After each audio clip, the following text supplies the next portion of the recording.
Welcome back to the Tour Breakaway. Super pumped today to have fresh back from the Saudi tour and on a new squad, Bike Exchange, Lawson Craddock. Welcome. Yeah. Thanks for having me. What's going on? Tell me what's life in Girona like? How is it coming back from Saudi Arabia? How's it going? Yeah, no, it's going pretty well at the moment. I got over to Europe almost a month ago now. Went to Sierra Nevada altitude camp with the new team Bike Exchange Jayco. Then from there went to Saudi Arabia, which is my first time there. It was actually a pretty spectacular place. I've raced quite a bit in the Middle East over the years, just Dubai, Abu Dhabi, and races like that. But I been to that that country, that place, and I have to say it actually blew my mind.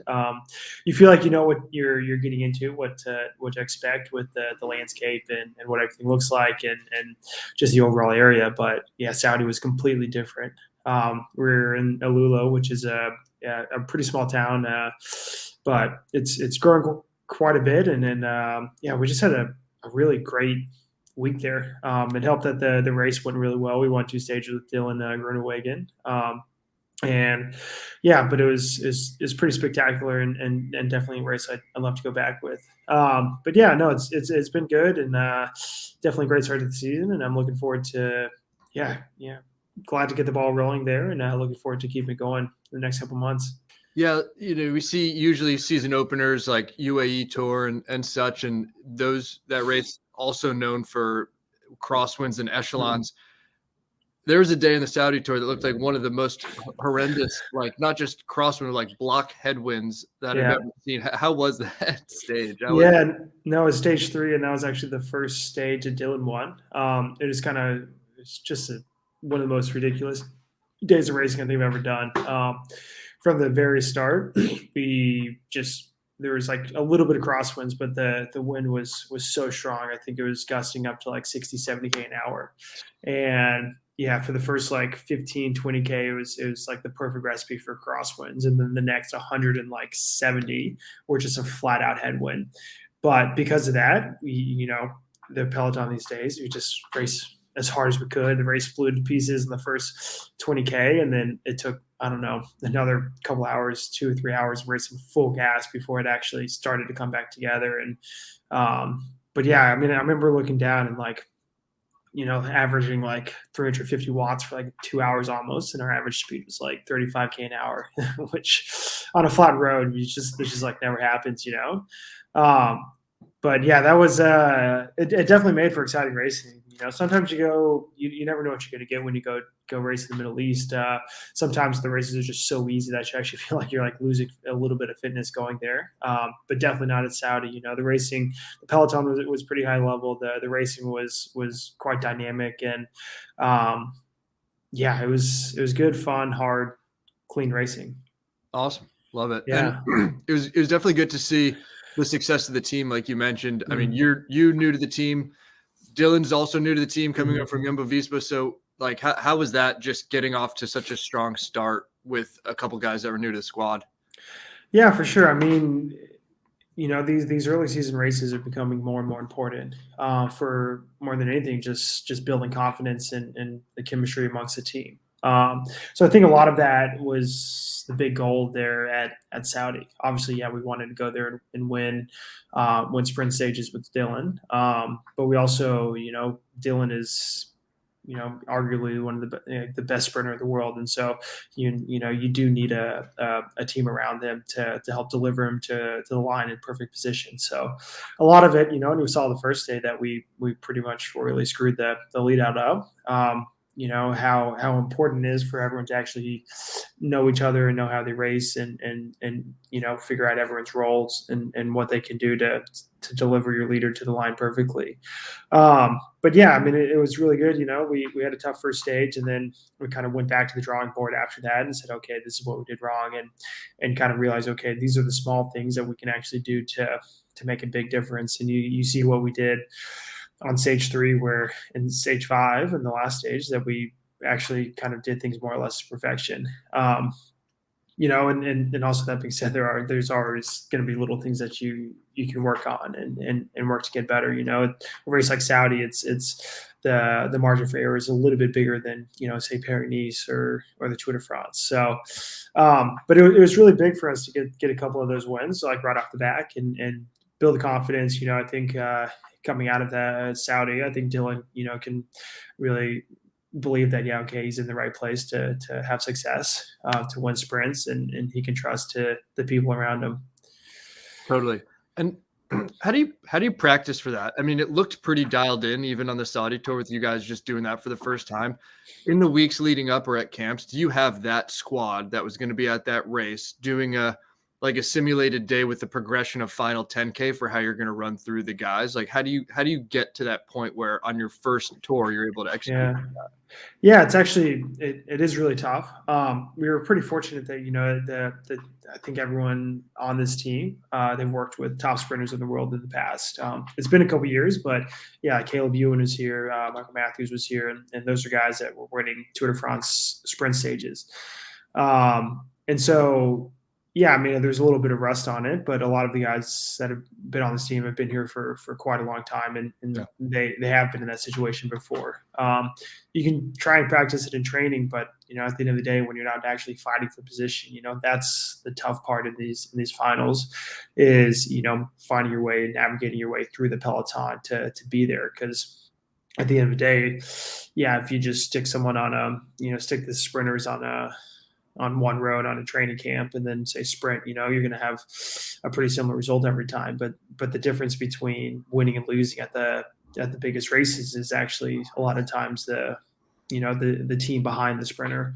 Obviously you have to have the legs to finish it off, but yeah, it's definitely a lot more than just trying to emulate in training. The best training you can do is just get to these races and figure out, okay, this is each rider's strong suit, what they excel in, and what they can do to help deliver Dylan or your sprinter in the best position possible. Totally.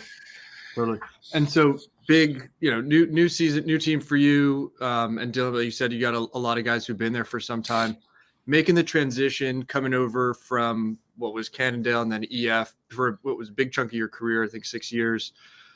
How's that transition been overall? Has anything surprised you in terms of it was easier to transition versus things that may have been harder than you thought? How's that been going, both with riders and staff? Yeah, I mean it's actually going really smoothly, about as good as I can ask for.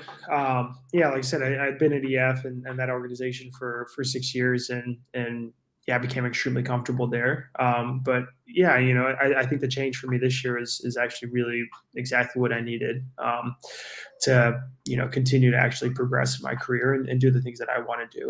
But yeah, I mean, ever since my first talks with the team, you could more or less tell, like, okay, what's important to me and what I want into the team is what they have, and what that is first and foremost a good culture, somewhere that I show up to every race and I enjoy what I do. I enjoy spending time with the guys, the staff, the riders, the management, everyone that to get along with each other.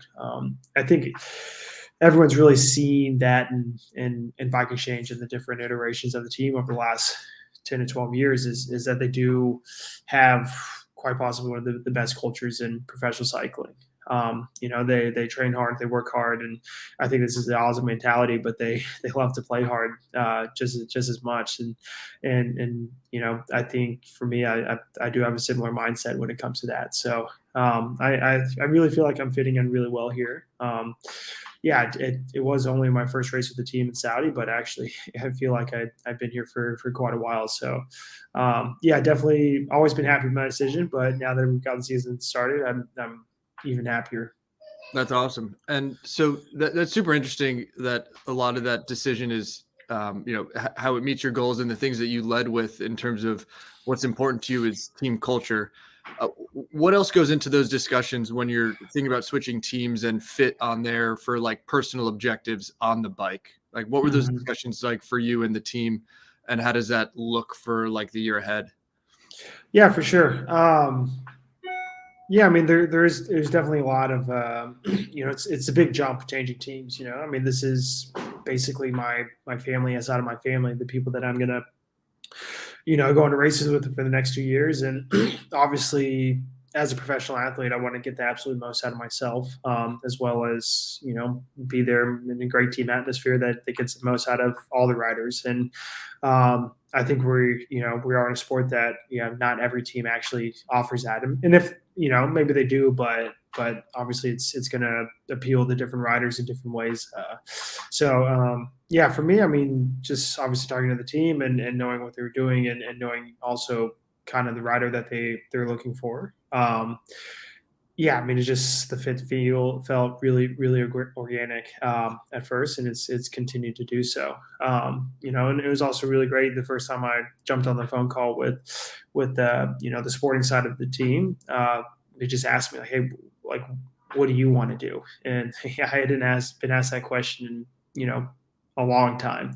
Like, actually, like what are your interests and like what are your goals? And instead of just being told like, here's your calendar and that's it, no more conversations. It was actually a pretty open conversation and dialect about how we can get the most out of each other. Mhm.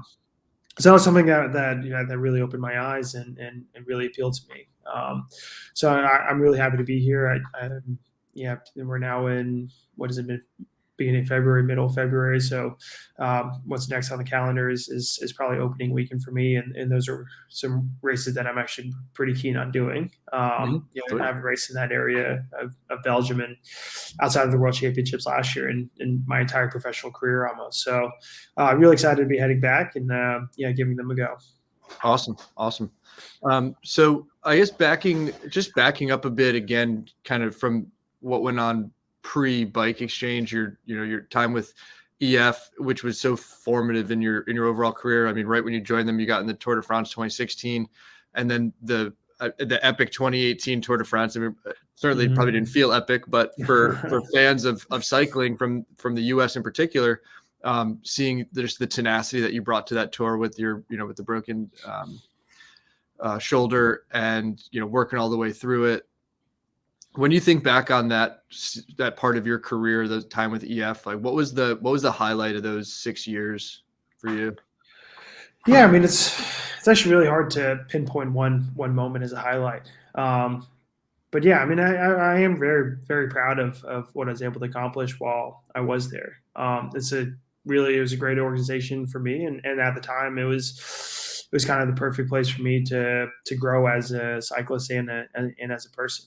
I started a family while I was there, and there was a lot of, I got married, I had 2 kids while I was a member of the team, and there's a lot of moments about that team and a lot of things about it that, I mean, made me feel really proud to be a part of. But unfortunately, all the good things must come to an end, and maybe my ending was a little bitter with them, which was a little unfortunate. But at the end of the day, it's just a harsh reality of this sport and professional, sports all around. So, but yeah, it was a great 6 years, and but at this point, I'm really excited to have moved on and find myself in the perfect spot for me. Yeah. And it's like interesting to hear about all the things that occurred off the bike in your life, like such monumental moments of anybody's life. And I was listening to one of one of the interviews you did recently, and you kind of like struck on this chord, and it was like you're always changing, each year you're evolving as a person. Certainly makes sense. You talk about getting married, Mhm. starting a family, having a couple kids. How has that played factor into your outlook on cycling, how you approach your professional life, and maybe even how you approach your personal life? Yeah, for sure. I mean, I take the distance quite a bit easier now.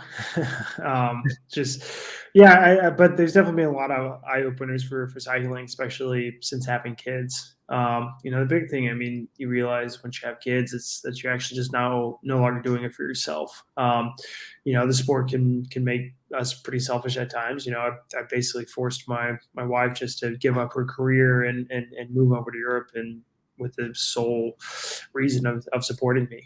And now that you have kids, you realize, okay, there's actually more than us, more than me, more than us. It's now we're here to protect and nurture and support our little ones.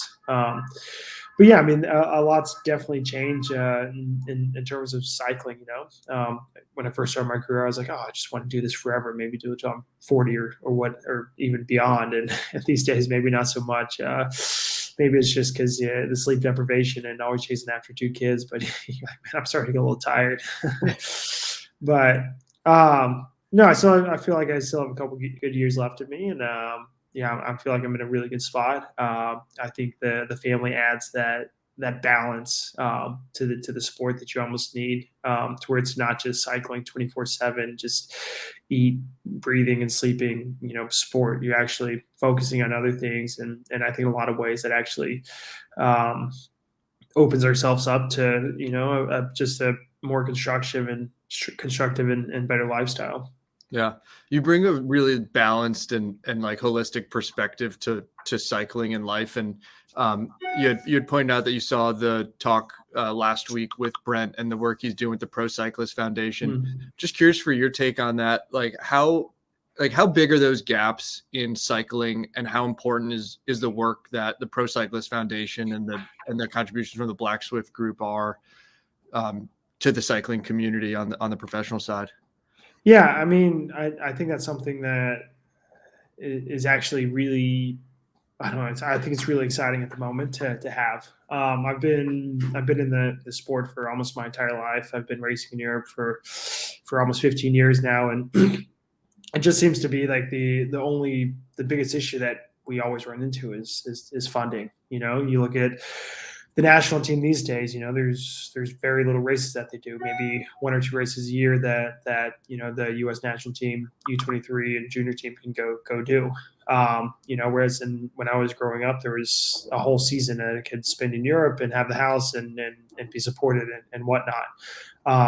And so it's, I think for a lot of the professionals, especially the ones that came up through the USA Cycling program, and I think we're starting to realize, okay, this is it's been a pretty tough time for the sport. But what the Pro Cyclist Foundation brings and Black Swift, they're changing the way that funding is available to athletes. They're taking the biggest issue in cycling and basically eradicating it. They're doing a lot to support the guys, maybe guys like me that are racing at the high level, but they're also putting even more focus on the guys coming up, because they realize, okay, like we are in a tough time of the sport, and we need to do something to make cycling just cool again, to make it attainable for young riders, to make it achievable for others to have the same opportunities that should be there and that have been there in the past. So for me, I mean, I've been able to get pretty close with the guys, and obviously racing with Brent for a couple of years, getting to know him pretty well. Feel really comfortable actually just where we are at with them and what they are doing. It's an organization that you really trust that they're going to put the best people and the best resources available to the future of the sport. But I think one of the coolest thing is that it's not going to stop here. It's also not something that's going to just teeter out like the grand plans that normally do in sports and cycling, how that normally happens. But it's something that's going to continue to grow, and the outreach that they have is going to expand over the years. So I think right now, and being at the start of it is something I'm going to look back in a couple of years and think, oh yeah, this is sweet. Yeah, no, it's totally awesome. And yeah, like you said, the model is sound. I mean, in terms of how they can continue to not just inject funds, but to grow that contribution materially. And I know their aspirations are impressive. Yeah. And what I think a lot of folks out there might not even recognize is, we talk about, okay, teams and funding and things, but like you're kind of poking on a lot of what they do really hits home at an individual level. Like there are so many aspects to cycling that might just not be considered by folks from the outside that look okay. Like your health, making sure you're covered from a health perspective, contracting processes, transitioning into support during, out of the sport. I mean, have there been times where you personally have been like recognize like, wow, I like don't know what to do here and wish I had X support that Pro Cyclist Foundation is looking to solve for? Yeah, I mean, just about every day. I mean, really, does anyone actually know what they're actually doing? But yeah, I mean, there's definitely a lot of moments that you think, do I really want to? I don't know. As an athlete, you need to be investing in yourself, but there are times that you're like, oh, do I really want to spend that much, or do I really want to like actually, put these resources into doing actually what I need to do? And what the Pro Cyclist Foundation is doing is just taking that equation out of it. A lot of times that we don't take our health seriously. We're mental or physical. We get injured in training. We think, God, instead of just paying €100 or something to you know get this nagging knee issue fixed, I'll just deal with it. I'll just try and foam roll it out. Like maybe people have a hard time admitting, okay, I'm really struggling. Do I really want to go out and find someone to talk to about this? And they're putting those resources in place for us to actually be comfortable with asking for help. And I think that's really what we need as athletes and as people, because we are both, and we're not just robots that can just move our legs in circles for eternity at a pretty high rate of speed. We do need a lot of help on the side, and something that hasn't been there, especially for my entire career, is that access to help. So there is so much more than just the sporting side that the Pro Cyclist Foundation and Black Swift Group are actually putting a big emphasis on. And I think that's what's going to also, separate them from any other idea that comes up in the sport. Yeah. Awesome. So want to get to know Lawson a little bit more as well here. Curious, just when you're getting on the bike, whether it's a training day or a race day, like what excites you about the bike? Like, is it the gear? Is it the snack? Is it the technology? Like, what do you lean into when you think about getting on the bike and getting excited? Yeah, I mean, all of the above. So, yeah, I mean, we definitely take advantage of our lifestyles. I remember like back this past off season. In October, I just didn't touch the bike at all, and I actually had to do a bunch of just administrative stuff where I was just on the phone, like it just felt like 5 hours a day, just calling, being on a different board or something, and I don't know, just getting stuff done. I just remember spending every day just exhausted, and I was just so keen on like actually after like 2 weeks, like okay, I got to get back on the bike and just like at least use like the fact that I'm tired and training as an excuse to not get on the phone and not talk to these people. But yeah, I mean, like it's pretty crazy. Like we give the best equipment in the world. We give the best clothing, the best bikes, and all that stuff, and we just get to go out and enjoy like the outdoors. I think that's something that's pretty special.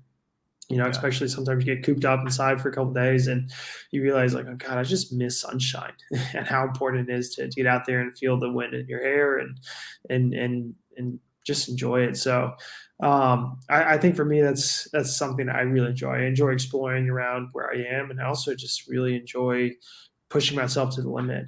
I'm a big fan of like the work that goes into being at a really high level of fitness. I love the process of putting my best foot forward to just become a little bit better each and every day. And for me, at this point in my career, I think that's actually the thing that I enjoy the most. The racing is just so damn hard anyways. So it's just, you go to these races and you just suffer.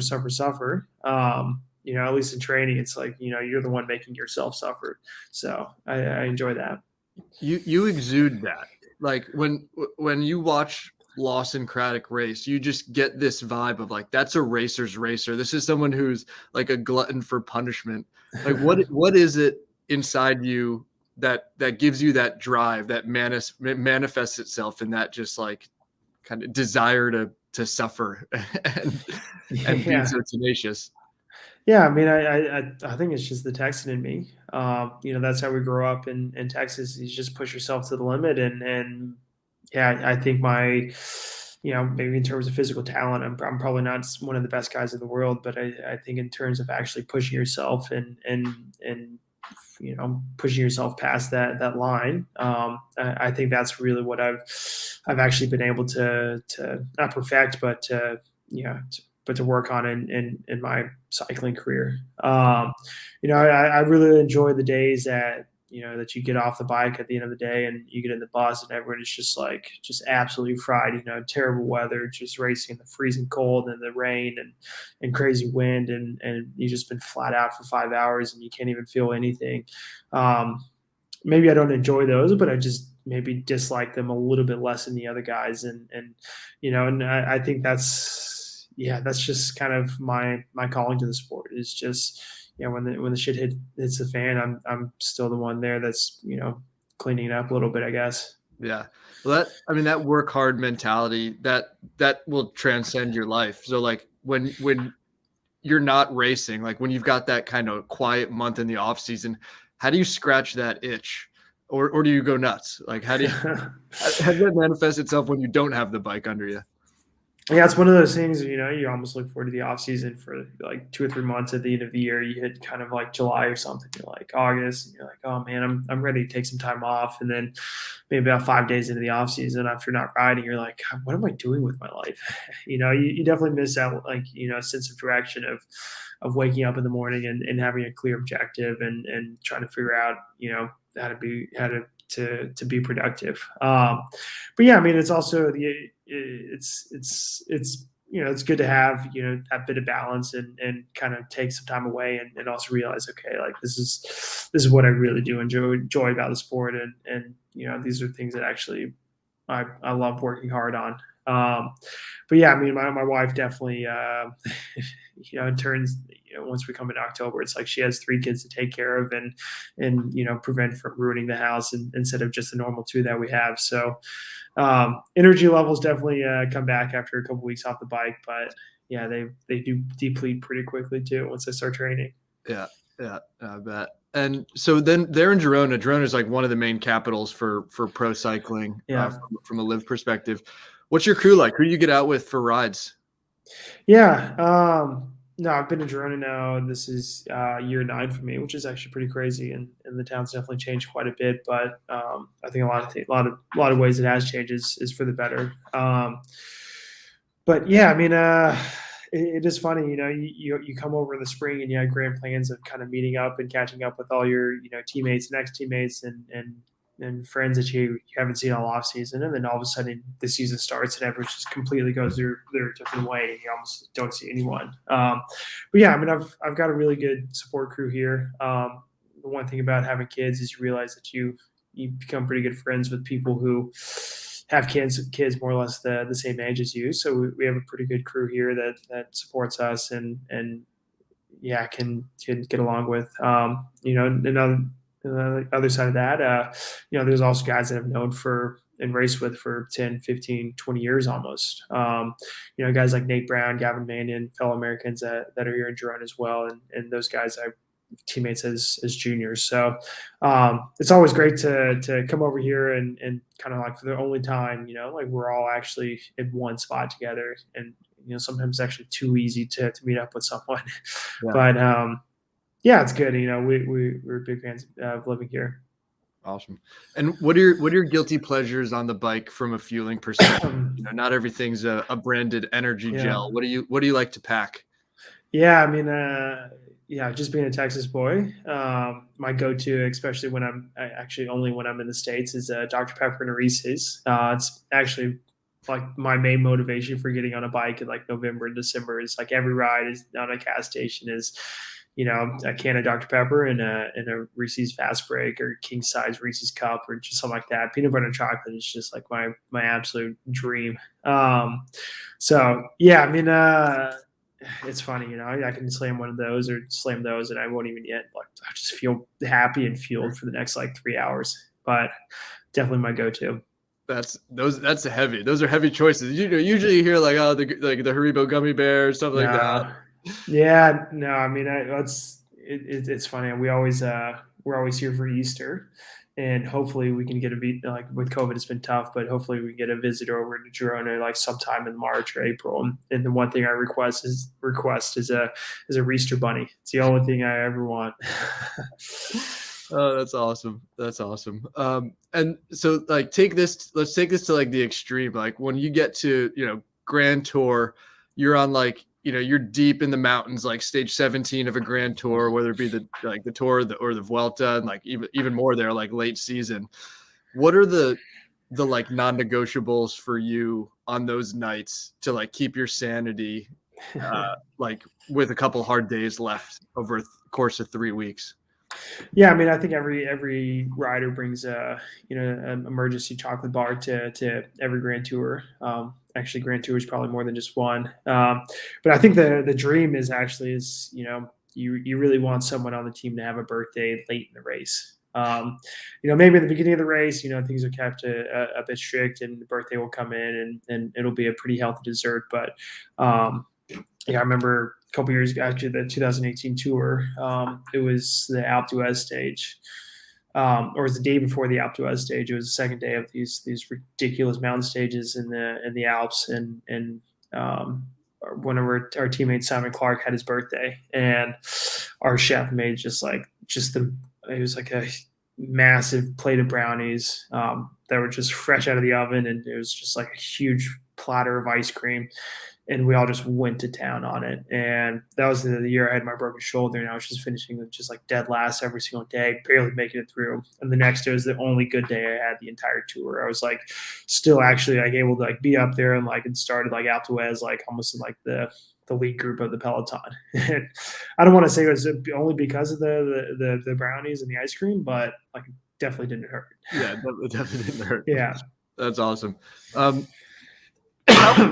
Curious how if we asked your teammates to describe Lawson as a teammate, like on the bike, like while riding in the peloton, how would they describe you? Like in one or two words, Lawson is a blank teammate. Well, what would they say? Probably just a really, really, really ridiculously good-looking dude. Yeah, I don't know actually. I mean, obviously, if you want a good answer or a true answer, honest answer, you probably maybe we should ask them. But I mean, I like to think that I'm we'll say a versatile teammate. Nice. And then I was also going to ask off the bike, what kind of teammate would they say you are? And then maybe that one is just really, really ridiculously good looking. Yeah, probably. Let's go with that one. Awesome. So you mentioned a couple of races that you're excited to get into like opening weekend this year in the spring. In your career so far, what's been your favorite race, like favorite parkour to participate in?